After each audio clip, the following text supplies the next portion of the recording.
Oh, okay, we're still going with membrane lipids, and we're going to look at a technique for actually determining that membranes are fluid. You probably heard since year dot that the membrane is fluid or semi-fluid, and so I'm going to start by showing you how we know that, and then we'll actually look at in a little more detail at the factors that affect membrane fluidity. So it's all about membrane fluidity in this video.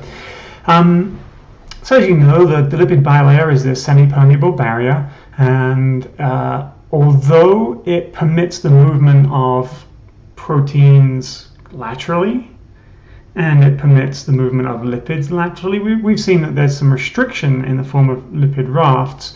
Lipids which are free to diffuse and proteins which are free to diffuse, they can move up to several micrometers per second within the monolayer. We're not talking about flipping, we're talking about moving laterally. So if they're not restricted by a raft, lipids can move micrometers per second. It doesn't sound fast, but on the scale of a cell, it's pretty quickly. You can have a lipid diffuse from one side of the cell to the other side of the cell in the matter of a few seconds, given how quickly they can move laterally in the membrane. So you can actually measure the rates of this movement and see that the membranes are fluid using a technique called FRAP. That's fluorescence recovery after photobleaching. Now this is a kind of neat little technique using a laser, which is done with a fluorescence microscope, which has a laser to illuminate the fluorophores. So what you do is you take a cell. Here's a cell.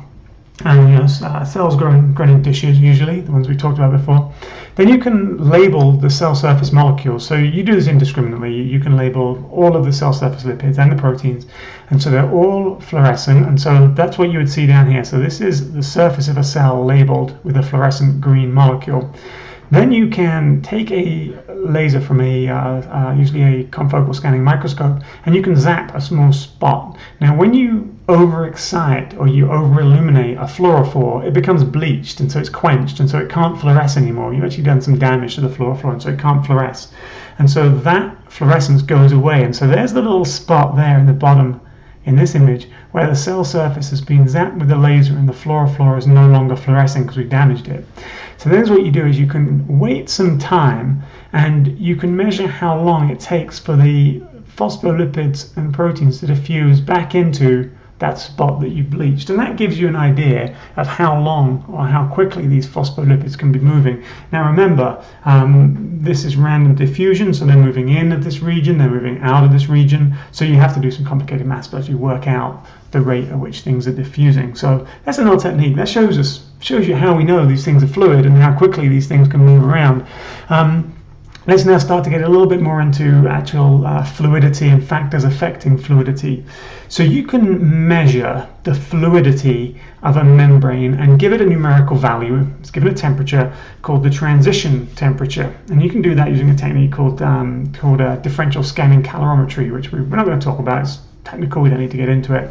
And that transition temperature is the temperature at which the membrane goes from being a gel to being a fluid. And so there's this sweet spot, there's this Goldilocks zone of the membrane not being liquid per se, not being gelatinous, but having the appropriate fluidity that its normal functions can occur. That we can have diffusion, that we can have the movement of lipids and the movement of proteins that we need for normal cellular functioning. So you can measure this transition temperature using this technique, this version of calorimetry.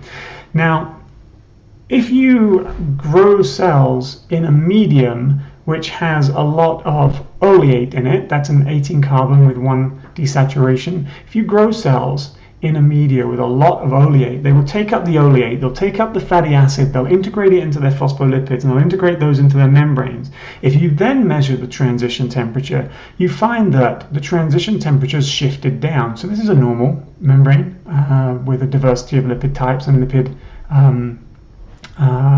composition, I guess.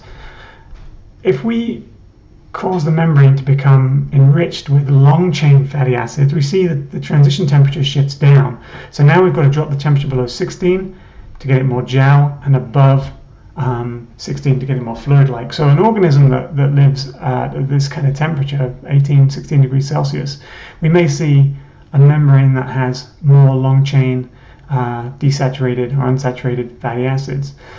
On the other hand, if we go to the other extreme, if we take stearate, which is the same length as oleate, but we remove the double bond and we make it saturated, we can see that the temperature, the transition temperature number shifts up to 70 Celsius. So this organism is going to be a hypothermophile, growing in a hot spring or something, and it needs to not have fatty acids which are bent, because that makes the membranes too fluid. So they would be using membranes which are lipids in the membranes which have straight chains, which are unsaturated. And so cells can regulate this, and we'll talk about this a little bit later, but this can be regulated, and we can see the effects in vitro experimentally.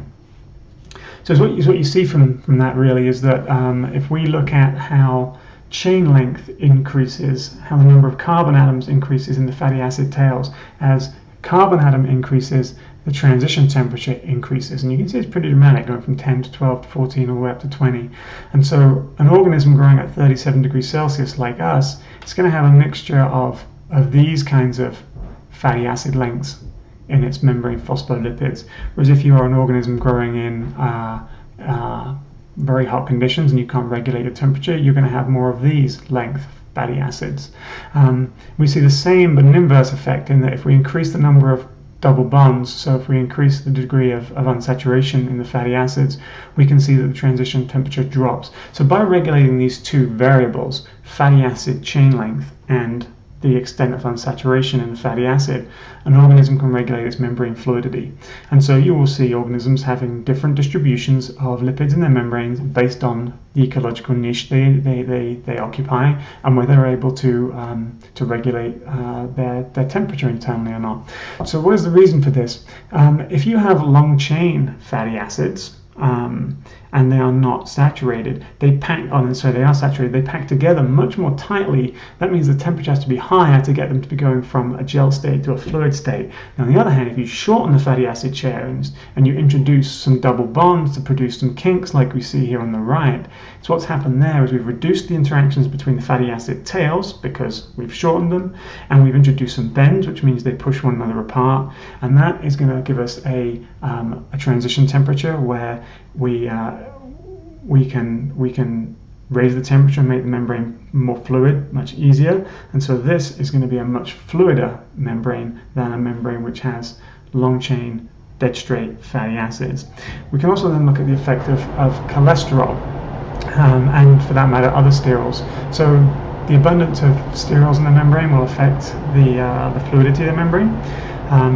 So if you intercalate cholesterol into a membrane, that is going to decrease its fluidity and increase the transition temperature.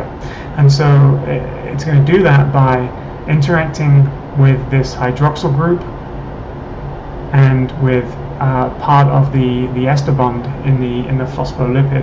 And so that's the association between the cholesterol and the phospholipid.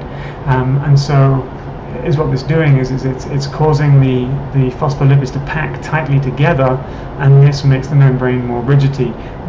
Now, on the other hand, if you drop the temperature down and therefore increase rigidity, is what you're going to see is that cholesterol has the opposite effect. It's actually going to keep the fatty acid tails apart a little bit and thereby raise fluidity. So it's very much like a buffer for membrane rigidity. Okay, so there's a little bit on how we can look at the transition temperature. That's the temperature we go from gel-like membranes to more fluid membranes, and how we can regulate that in vivo. I'll be back soon and we'll keep talking about membranes.